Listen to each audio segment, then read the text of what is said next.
বীজগণিতের কিছু গুরুত্বপূর্ণ হিসাব।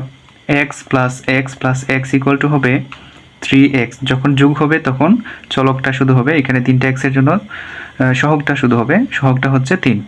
তারপর এক্স ইন্টু এক্স সমান হবে এক্স কিউব, অর্থাৎ 3টা এক্স রয়েছে, পাওয়ার হয়ে যাবে কিউব। তারপর X square plus x square সমান হবে 3x স্কোয়ার। যখন হবে যোগ তখন শুধু সহগটা পরিবর্তন হবে। তারপর X square into x square সমান হবে, এখানে হবে এক্স টু দি পাওয়ার, এখানে পাওয়ারগুলো যোগ হয়ে যাবে, 2 আর 2 হয় 4, 4 আর 2 হবে 6, এখানে হবে এক্স টু দি পাওয়ার 6। তারপর এক্স প্লাস ওয়াই সমান হবে, এখানে 2টা এক্স রয়েছে তাই হবে 2x প্লাস ওয়াই রয়েছে একটি, ওয়াই হয়ে যাবে। এখানে এক্স ইন্টু ওয়াই সমান হবে এক্স স্কোয়ার ওয়াই, এখানে 2টা এক্স রয়েছে তার জন্য গুণ আকারে রয়েছে, পাওয়ার হয়ে গেছে স্কোয়ার। তারপর এখানে শুধু ওয়াই রয়েছে, ওয়াই। এখানে এক্স স্কোয়ার ইন্টু ওয়াই সমান হবে X to the power 4 Y.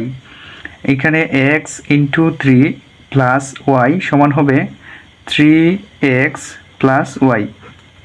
তারপর X square whole to the power 3 অর্থাৎ বা এক্স স্কোয়ার হোল কিউব সমান হবে, এখানে ভিতরের পাওয়ার এবং বাইরের পাওয়ার সবসময় গুণ হয়ে যাবে, তাহলে হবে এক্স টু দি পাওয়ার 3 2 6 বা এক্স টু দি পাওয়ার 6।